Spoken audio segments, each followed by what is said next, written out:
আপনার কি মাসিকের তারিখ চলে গিয়েছে, মিস হয়েছে, কিন্তু আপনি এখনও নিশ্চিত হতে পারছেন না যে আপনি গর্ভবতী হয়েছেন কি না? হয়তো আপনার আগে যে খাবারগুলো রয়েছে, পরিচিত খাবারগুলো, সেগুলো খেতে ইচ্ছা করছে না। শরীরটাও কেমন ম্যাজম্যাজ করছে। সকালবেলা বমি বমি ভাবও হচ্ছে। কখনো কখনো আবার শরীরটা অতিরিক্ত ক্লান্ত লাগছে। এগুলো দেখে তখন কি আপনার মনে হচ্ছে যে এগুলো কি গর্ভধারণের লক্ষণ? অনেক নারী আবার মাসিক বন্ধ হওয়ার আগে শরীরে বেশ কিছু লক্ষণ বা পরিবর্তন তারা দেখতে পারে। কিন্তু কোন লক্ষণগুলো সত্যি গর্ভধারণের সম্ভাবনা বোঝাতে পারে এবং কখন আপনার প্রেগন্যান্সি টেস্ট করলে সঠিক ফলাফলটা আপনি জানতে পারবেন, তাই আজকের এই ভিডিওতে আমি আপনাদের সাথে শেয়ার করব গর্ভাবস্থার শুরুর দিকে যেসব লক্ষণগুলো দেখা দেয়, প্লাস কখন আপনি টেস্ট করবেন।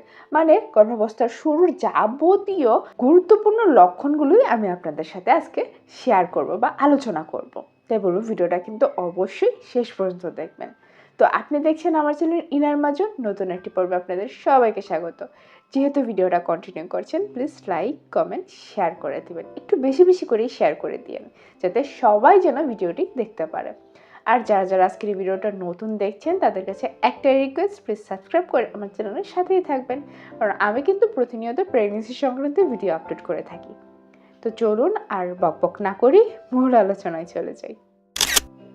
আপনি গর্ভবতী হয়েছেন কিনা এটা জানার জন্য কিন্তু বেশ কিছু লক্ষণ দেখা দেয়। আজকে আমি আপনাদেরকে 10টা লক্ষণের কথা বলবো। তো প্রথম যে লক্ষণটা আছে সেটা হচ্ছে মাসিক বন্ধ হয়ে যাওয়া। এই লক্ষণটা হচ্ছে সবগুলো লক্ষণের মাঝে প্রচলিত বা পরিচিত একটা লক্ষণ, অন্যতম একটা লক্ষণ। যদি আপনার মাসিকটা সাধারণত নিয়মিত হয়, প্রত্যেকটা মাসেই একটা নির্দিষ্ট সময় পর পর হয়, 28 দিন, 26 দিন, যেটাই হোক না কেন, সেটা মানে প্রতি মাসে রেগুলার হয়, কিন্তু পরবর্তীতে যখন আপনার নির্ধারিত সময়ে সেই মাসিকটা না আসে, তখন কিন্তু বলা যেতে পারে যে আপনার গর্ভধারণের সম্ভাবনা রয়েছে। তবে সাধারণত সবসময় যে মাসিক বন্ধ হলেই যে আপনি গর্ভধারণ করেছেন তা কিন্তু নয়। অনেক সময় দেখা যায় কি, মানসিক চাপ, ওজনের পরিবর্তন, তারপরে পিসিওএস, তারপরে এছাড়া হরমোনগত পরিবর্তন, এছাড়া বিভিন্ন কারণে কিন্তু মাসিকটা দেরি হতে পারে বা বন্ধ হয়ে যেতে পারে কিছু দিনের জন্য। 2 নাম্বার যে লক্ষণটার কথা বলবো সেটা হচ্ছে স্তনে পরিবর্তন।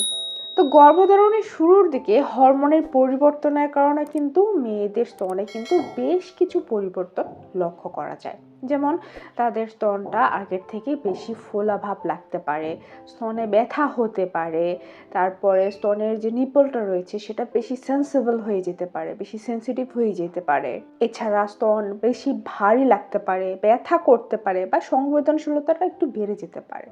তবে এগুলো কিন্তু অনেক সময় মাসিকের আগের লক্ষণ হিসেবে ধরা যেতে পারে, তাই এই লক্ষণটাকে একা কখনোই গর্ভবতী লক্ষণ হিসেবে ধরা যায় না। এরপরে যে লক্ষণটার কথা বলবো সেটা হচ্ছে বমি বমি ভাব।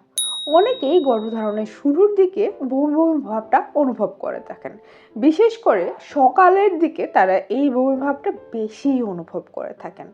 তবে সবারই যে বমি হবে এমনটা কিন্তু নয়। অনেকের অনেক বেশি বমি হয়, আবার অনেকের কোনো বমিই হয় না, শুধু একটু ভাব লাগে কিন্তু বমি হয় না। এই লক্ষণটাও কিন্তু গর্ভধারণের বেশ একটা প্রচলিত লক্ষণ। তো 4 নম্বর যে লক্ষণটার কথা বলবো সেটা হচ্ছে অস্বাভাবিক ক্লান্তি। কি হঠাৎ করে কি আপনার খুব বেশি ক্লান্ত লাগছে? হঠাৎ করে আপনার খুব বেশি বিশ্রাম নিতে ইচ্ছা করছে? গর্ভধারণের শুরুর দিকে হরমোনের পরিবর্তনের কারণে কিন্তু এই ক্লান্ত ভাবটা কিন্তু অনেক মায়ের মাঝেই দেখা যেতে পারে। তবে এখানে একটা কথা আছে যে সবসময় ক্লান্ত ভাব মনে হলেই যে আপনি গর্ভধারণ করেছেন এমনটা কিন্তু নয়। অনেক সময় মানসিক চাপ, ঘুম কম হওয়া বা অন্যান্য কারণে কিন্তু অনেক সময় দেখা যায় যে এই ক্লান্ত ভাবটা কিন্তু অনেকের মাঝেই এসে যেতে পারে। 5 নম্বর যে লক্ষণটার কথা বলবো সেটা হচ্ছে খাবারের পছন্দটা বদলে যাওয়া। আগে যে খাবারগুলো বেশি পছন্দ করতেন, হঠাৎ করে দেখা যাচ্ছে যে আপনার সেই খাবারগুলো এখন খেতে ইচ্ছা করছে না, কিংবা এখন কোনো একটা নির্দিষ্ট খাবারের প্রতি আপনার ক্রেভিংসটা বেশি বেড়ে গিয়েছে, আপনার সেই খাবারটাই বেশি করে খেতে ইচ্ছা করে। আবার কখনো কখনো দেখা যায় যে খাবারের গন্ধ আপনার বিরক্তি লাগছে, তাই না? তো এই পরিবর্তনগুলো কিন্তু গর্ভধারণের প্রথম লক্ষণ হিসেবে অনেকেই বিবেচনা করে থাকে। 6 নম্বর যে লক্ষণটার কথা বলবো সেটা হচ্ছে গন্ধে বেশি সংবেদনশীল হওয়া। রান্নার গন্ধ, পারফিউম বা অন্য কোনো পরিচিত গন্ধে কি আপনার বেশ অস্বস্তি লাগছে বা অসহ্য লাগছে? গর্ভধারণের শুরুর দিকে এই গন্ধে কিন্তু অনেকেরই সংবেদনশীলতাটা একটু বেশি বেড়ে যায়। এর ফলে কি হয়, অনেক মায়েদেরই কিন্তু বমি বমি ভাবটা এসে যায় বা এসে পড়ে। তো দেখা যায় কি অনেকেরই প্রেগনেন্সির শুরুর দিকে যখন কনসিভ করে তখন কিন্তু তাদের এই গন্ধটা বেশি আসে। অনেকের দেখা যায় যে মাছের আঁশের গন্ধ তারা নিতে পারে না। অনেকে আবার সকালবেলা ঘুম থেকে উঠে যে ব্রাশ করবে, পেস্ট দিয়ে ব্রাশ করবে, সেই পেস্টের গন্ধটা তারা নিতে পারে না। তো এরকম অনেক কিছু রয়েছে, মশলার ধাকটা অনেকে সহ্য করতে পারে না। তো এরকম অনেক গন্ধও রয়েছে যেটা কিনা অনেক মারাই কিন্তু সহ্য করতে পারে না, তাদের গন্ধে খুব বিরক্ত লাগে, বমি এসে যায়। 7 নম্বর যে লক্ষণটার কথা বলবো সেটা হচ্ছে ঘন ঘন প্রস্রাব পাওয়া। গর্ভধারণের শুরুর দিকে অনেকেরই হরমোনগত পরিবর্তন এবং রক্ত প্রবাহের পরিবর্তন কিন্তু হয়ে থাকে, যার ফলে কি হয় অনেক নারীর ক্ষেত্রে কিন্তু প্রস্রাবের চাপটা একটু বেশি পায়, তাদের ঘন ঘন প্রস্রাব পায়। তবে এটা কিন্তু গর্ভধারণের অন্যতম লক্ষণ হিসেবে ধরা যায় না। অনেক সময় অন্যান্য কারণেও কিন্তু বারবার প্রস্রাবের চাপ পেতে পারে। 8 নম্বর যে লক্ষণটার কথা বলবো সেটা হচ্ছে হালকা টান বা ব্যথা অনুভব করা। অনেক নারীর ক্ষেত্রে এই ঘটনাটা ঘটে থাকে যে গর্ভধারণের শুরুর দিকে তলপেটে হালকা ব্যথা বা একটু টান টান ব্যথা অনুভব করে থাকে বা অস্বস্তি লাগে। অনেক সময় তো অনেক মায়েদের ক্ষেত্রে একটু হালকাভাবে রক্তপাতও দেখা যেতে পারে, এটাকে কিন্তু বলা হয় স্পটিং।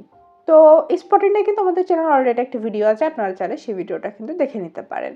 তবে একটা কথা বলে থাকি, যদি আপনার এই স্পটিং বা রক্তপাতটা যদি খুব বেশি হয় এবং আপনার এই তলপেটের যে ব্যথাটা রয়েছে এটাও যদি আপনার খুব বেশি অনুভূত হয়, তাহলে কিন্তু আর বসায় বসে এটাকে অবহেলা করা যাবে না, ঠিক আছে? যতদূর সম্ভব আপনাকে ডাক্তারের কাছে যেতে হবে, একটু পরামর্শ নিয়ে চিকিৎসা করতে হবে, ঠিক আছে? 9 নম্বর যে লক্ষণটার কথা বলবো সেটা হচ্ছে মুডের পরিবর্তন। কখনো ভালো লাগছে, কখনো খারাপ লাগছে, কখনো মেজাজ শান্ত থাকছে, কখনো অকারণেই রাগ উঠছে, আবার কখনো অল্পতেই মন খারাপ হয়ে যাচ্ছে। কি এগুলো কি আপনার মাঝে দেখা দিচ্ছে?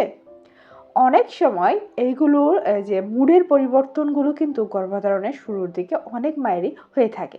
তবে সবসময় যে এই মুডের পরিবর্তনটা গর্ভধারণের জন্যই যে হয়ে থাকে এমনটা কিন্তু নয়। অনেক সময় মাসিক শুরু হওয়ার আগেও অনেক মেয়েদের এই লক্ষণটা কিন্তু দেখা দেয়। 10 নম্বর যে লক্ষণটার কথা বলবো সেটা হচ্ছে মাথা ঘোরা বা দুর্বল লাগা। গর্ভধারণের শুরুর দিকে অনেক মেয়েদের ক্ষেত্রে এই লক্ষণটা কিন্তু দেখা দিতে পারে। তাদের মাথা ঘোরা লাগতে পারে, মাথা ঘোরাতে পারে, মাথা হালকা লাগতে পারে, অনেক সময় মাথায় দুর্বলতাও লাগতে পারে। তো এটা কিন্তু অনেক সময় যে পানি কম খাওয়া, এছাড়া পর্যাপ্ত পরিমাণে খাবার না খাওয়ার কারণেও কিন্তু এই লক্ষণটা দেখা দিতে পারে। তাই এইটাকে কিন্তু একা গর্ভধারণের লক্ষণ হিসেবে কিন্তু মেনে নেওয়াটা ঠিক হবে না। তাহলে আপনি যে কনসিভ করেছেন বা গর্ভধারণ করেছেন এটা নিশ্চিত হবেন কিভাবে? চলুন আপনাদেরকে এখন বলি। এখন সবচেয়ে গুরুত্বপূর্ণ কথাটা বলি।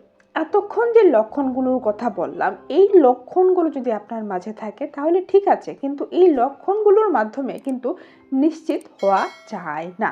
তো নিশ্চিত হওয়ার জন্য আপনাকে কি করতে হবে? নিশ্চিত হওয়ার জন্য আপনাকে অবশ্যই বাসায় প্রেগনেন্সি টেস্ট যে কিটটা রয়েছে সেই কিটটা দিয়ে টেস্ট করে দেখতে হবে। যদি পজিটিভ আসে তাহলে তো আলহামদুলিল্লাহ, আর যদি কোনো অবস্থায় নেগেটিভ আসে তাহলে কিছুদিনের জন্য একটু অপেক্ষা করুন। ধরেন এক সপ্তাহ 10 দিন পরে আবার আপনি টেস্ট করুন।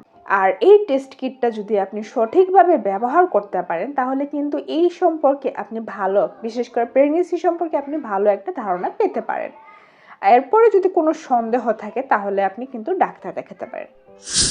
তো আজকের এই ভিডিওর মাধ্যমে কিন্তু আমি চেষ্টা করলাম প্রেগনেন্সি টেস্ট কিট নিয়ে প্লাস প্রেগনেন্সির যে লক্ষণগুলো রয়েছে সেই লক্ষণগুলো নিয়ে একটু বিস্তারিতভাবে আলোচনা করতে।